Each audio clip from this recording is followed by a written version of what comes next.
Assalamualaikum warahmatullahi wabarakatuh. Selamat jumpa kembali pada para pemirsa sekalian dimanapun Anda berada. Dalam hal ini Aki coba untuk mengangkat suatu kisah yang bernuansa religi, ya, itu sekaligus ya menyangkut dengan yang sifatnya misteri.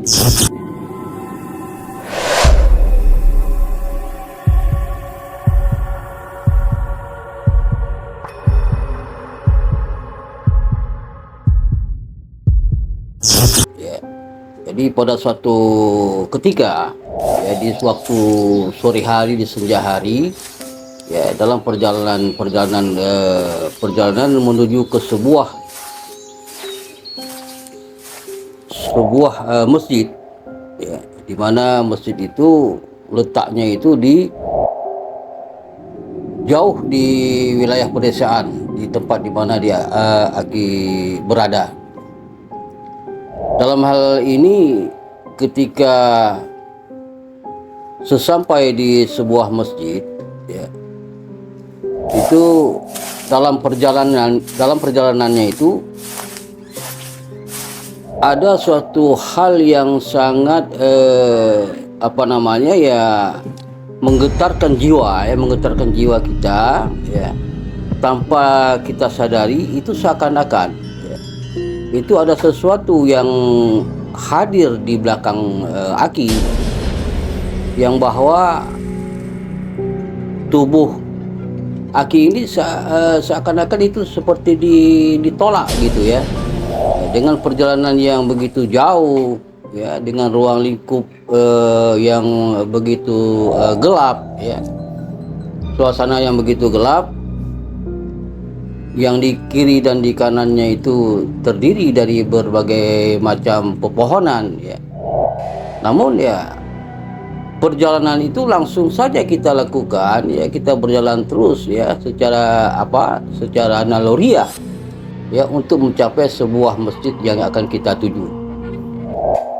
Ternyata di samping kiri dan samping kanan itu kita tidak tahu, ya, ada apa gerangan yang membayangi perjalanan Aki tersebut, sehingga si Aki tersebut, ya, berjalan terus, ya, sehingga ada hal yang bergetar, ya, di dalam diri Aki, sehingga, ya, Aki tidak menyatakan apa-apa, langsung melakukan perjalanan sampai kepada lokasi tempat yang kita tuju, yaitu sebuah masjid. Bahkan sampai di sana pun, ya, sebelum sholat maghrib, ya, itu sempat juga mendengar tausiah, ya, tausiah menjelang maghrib, ya, tausiah menjelang maghrib. Akhirnya setelah mendengar daripada apa yang disampaikan oleh seorang guru yang ada di balai pengajian tersebut, ya, sudah dapat kita terima, ya, sudah dapat kita cerna, ya, persoalan masalah kehidupan, masalah kematian, ya. Dan akhirnya tiba waktu maghrib, ya, kami sholat berjamaah secara bersama-sama. Namun setelah pulang dari sholat berjamaah, ya, sholat maghrib, ya, Aki langsung kembali lagi ke wilayah Aki di mana Aki berdomisili. Sehingga sesampai di tempat, ya, Aki mencoba untuk istirahat sejenak, ya, dalam mencapaikan melepaskan kelelahan yang begitu lelah. Perjalanannya lebih kurang itu, ya, sekitar 8 kiloan itu jarak tempuh antara rumah tempat di Aki tinggal, ya, dengan masjid yang kita lalui, ya. Dan esok paginya, ya, itu Aki mencoba pada hari itu, pas pada hari pada hari Jumat, ya. Pada hari Jumat itu jam 11 siang itu. Jam 11 siang itu Aki coba lagi mengayunkan kaki Aki untuk menuju ke sebuah masjid yang letaknya juga sama, ya, pada masjid yang sama. Sehingga dalam perjalanan Aki tidak melihat ke kiri dan kanan, langsung mata Aki yang Aki tuju adalah ke bawah untuk menelusuri jalan setapak. Ya. Jadi sehingga sama juga hal itu terjadi, ya, sehingga seakan-akan itu ada makhluk yang mendorong, tapi kita tidak tahu siapa makhluk itu tersebut. Ya, sehingga perjalanan Aki dalam perjalanan itu cukup lancar, ya, tanpa ada merasa kelelahan, ya, tanpa merasa ada keluhan, ya, sehingga berjalan terus sampailah ke masjid yang Aki tuju. Sampai di sana Aki juga sempat mendengar tausiah, ya, tausiah mengulas persoalan yang ada di dalam kitab yang disurahkan oleh pada Abu di lokasi di balai pengajian tersebut. Ya, di dalam hal ini ya ada segelintir masyarakat yang mendengarnya itu. Salah satu daripada mereka itu bertanya pada Aki, Aki kemari dengan apa? Ya, otomatis Aki menjawab, otomatis Aki bilang Aki berjalan jalan kaki. Ya. Saya nggak percaya. Masa Aki dari 8 kilo dari tempat Aki tinggal kok kemari jalan kaki? Sementara Aki berangkat itu jam berapa, Ki? Jam 11 siang itu.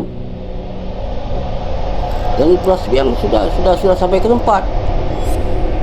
Jadi kalau tidak percaya, kalau tidak percaya itu terserah sama saudara, ya. Ya, itu Aki jawab, ya. Sehingga beliau pun ya tidak mempertanyakan lagi, tidak banyak mempertanyakan, ya, sebab dan musabab daripada itu kenapa dan bagaimana. Ya, akhirnya kita bersama-sama kembali lagi mendengar tausiah tersebut. Dan pada titiknya sampailah waktu untuk sholat Jumat. Ya, sehingga sholat Jumatlah berjamaah. Begitu sholat Jumat berjamaah, ya, Aki melakukan sholat Jumat berjamaah, ya, itu tatkala Aki mengangkat tangan Allahu Akbar itu, ya, itu terasa ada bau yang aneh di dalam ruangan masjid, ya, baunya bau pekat gitu, ya, bau yang tidak sedap gitu loh. Tapi apa itu, unsur apa itu yang ada di dalam itu? Nah, ini sampai saat ini Aki juga belum tahu itu apa yang penyebab daripada bau yang tidak sedap tersebut. Akhirnya ya Aki anggap aja lah itu urusan yang di luar itulah, ya. Nah, sehingga selesai daripada sholat Aki kembali lagi, ya, bersama jamaah, ya. Namun ya Aki tetap pulang ke tempat lokasi Aki itu berjalan kaki juga, tanpa didampingi dari orang-orang yang lain, ya, karena mereka pun berada di lokasi-lokasi terdekat. Sementara Aki jauh dari jarak tempat Aki sholat Jumat, itu jaraknya 8 kilometer itu, ya. Sehingga sampai di lokasi tempat Aki berada, ya, itu udah jam setengah 4 sore itu, ya, 4 sore. Dan akhirnya menjelang maghrib Aki sholat di rumah, ya, di rumah tempat Aki berdomisili, ya. Begitu sholat maghrib itu pintu kamar tempat Aki berdiam itu Aki tutup pintunya. Setelah kita tutup, ya, otomatis pintu itu kan tertutup, ya, iya kan. Nah, jadi begitu kita angkat tangan untuk takbir, ya, secara tidak langsung, secara tiba-tiba, tanpa disengaja, di luar nalar alam berpikir kita, itu pintu itu terbuka dengan sendirinya. Nah, ada apa ini? Nah, tapi yang namanya kita di dalam sholat tadi tidak bisa berkomentar, ya. Cuman kita hanya merasakan saja pintu itu sudah dibuka.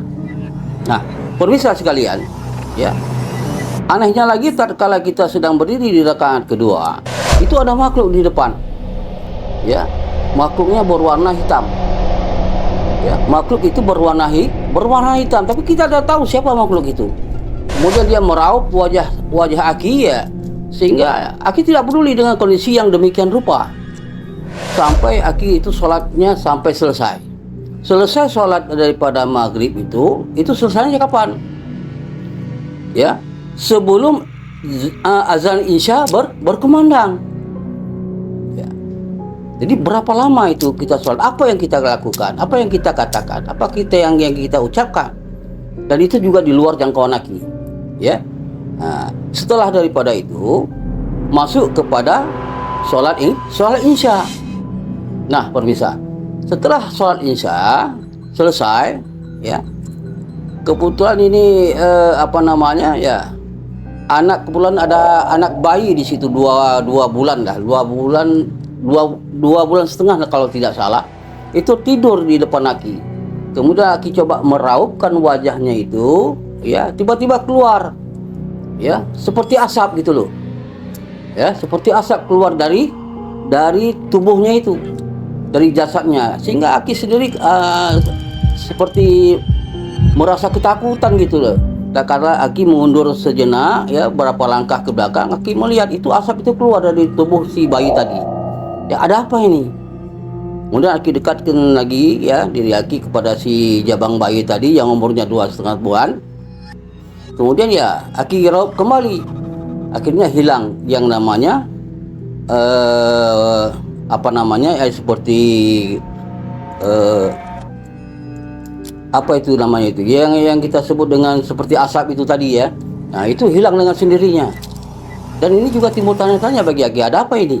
Unsur apa yang ada terkandung pada si bayi tersebut? Nah, setelah itu ya Aki tidak peduli dalam hal itu semua. Aki coba duduk setelah habis sholat Isya, ya. Aki duduk untuk berzikir, ya, kepada Allah.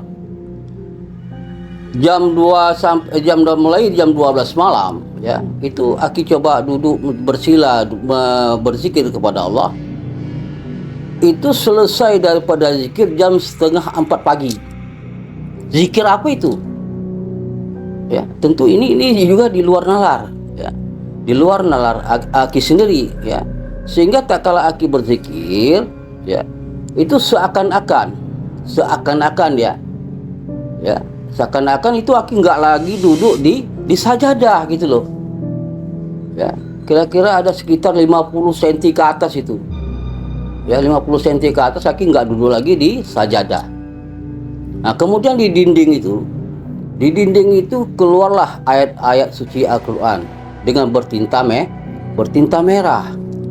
Nah, pemirsa, tatkala Aki sedang berzikir itu pandangan Aki, ya, ke depan otomatis toh, ya, tapi dalam keadaan posisi tertunduk. Itu dinding yang ada di depan Aki itu tembus pandang, ya. Dan tapi Aki juga tidak tahu unsur apa ini, ya. Inilah perjalanan yang namanya perjalanan religi, ya, yang diiringi dengan hal-hal yang sifatnya mistis. Dan ini setelah terjadi dan sudah kita rasakan sendiri, ya, para pemirsa sekalian dimanapun Anda berada, ya.